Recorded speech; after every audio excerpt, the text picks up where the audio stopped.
बहू की अंदर से आवाज आती है, जिंदा हूँ माँ जी। तो फिर मेरी चाय क्यों अभी तक नहीं आई?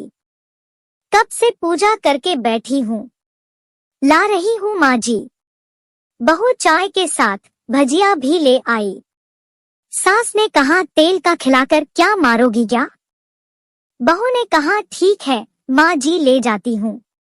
सास ने कहा, रहने दे, अब बना दिया है तो खा लेती हूँ।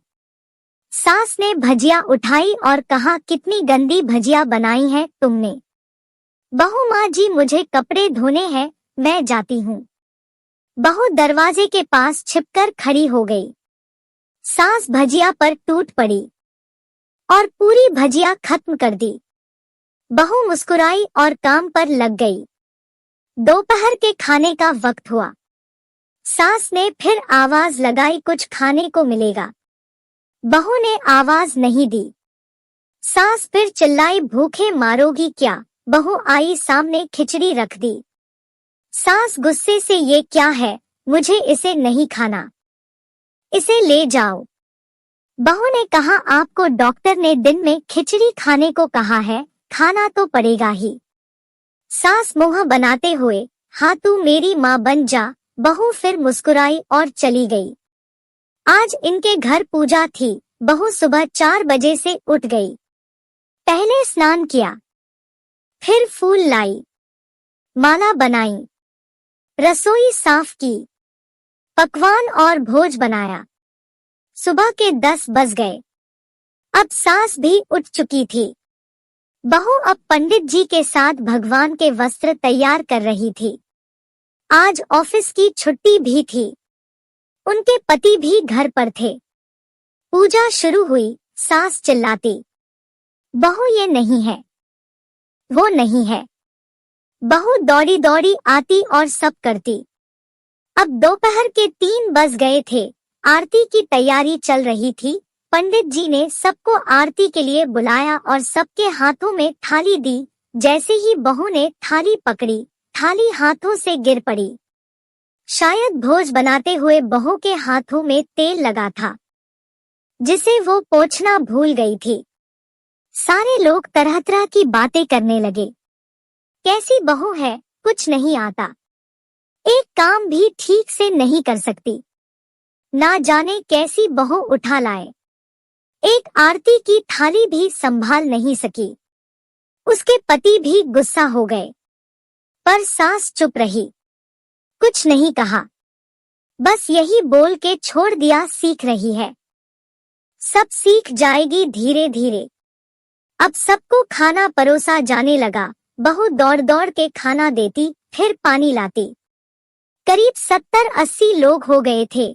इधर 2 नौकर और बहू अकेली, फिर भी वहाँ सारा काम बहुत ही अच्छे तरीके से करती। अब उसकी सास और कुछ आस पड़ोस के लोग खाने पर बैठे। बहू ने खाना परोसना शुरू किया। सबको खाना दे दिया गया। जैसे ही पहला निवाला सास ने खाया, तुमने नमक ठीक से नहीं डाला क्या? एक काम ठीक से नहीं करती, पता नहीं मेरे बाद कैसे ये घर संभालेगी। आस पड़ोस वालों को तो जानते ही हो ना साहब, वो बस बहाना ढूंढते हैं नुक्स निकालने का। फिर वो सब शुरू हो गए, ऐसा खाना है, ऐसी बहू है, ये वो वगैरह वगैरह। दिन का खाना हो चुका था। अब बहू बर्तन साफ करने नौकरों के साथ लग गई। रात में जगराता का कार्यक्रम रखा गया था।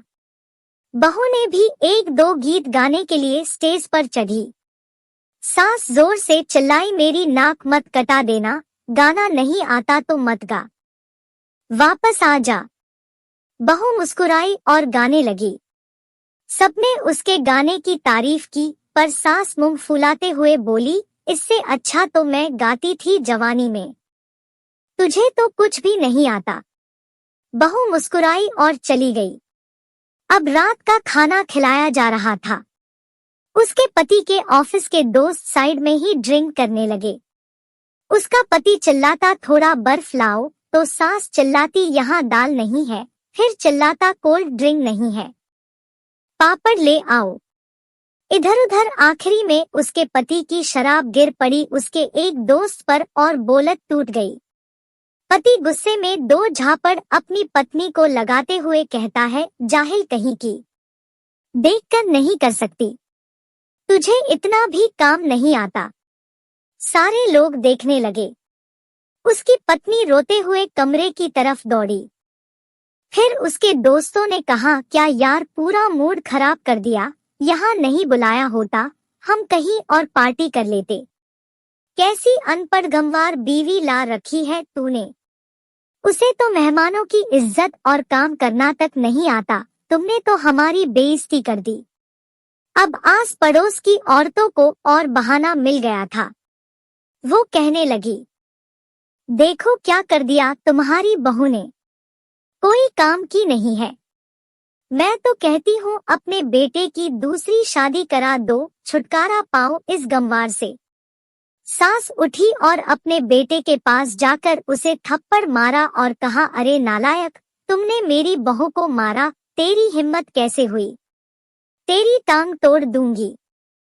उसके बेटे के दोस्त कुछ कहने ही वाले थे कि उसकी माँ ने घूरते हुए कहा, चुप, बिल्कुल चुप, यहाँ दारू पीने आए हो, जबकि पता है आज पूजा है और तुम्हें पार्टी करनी है।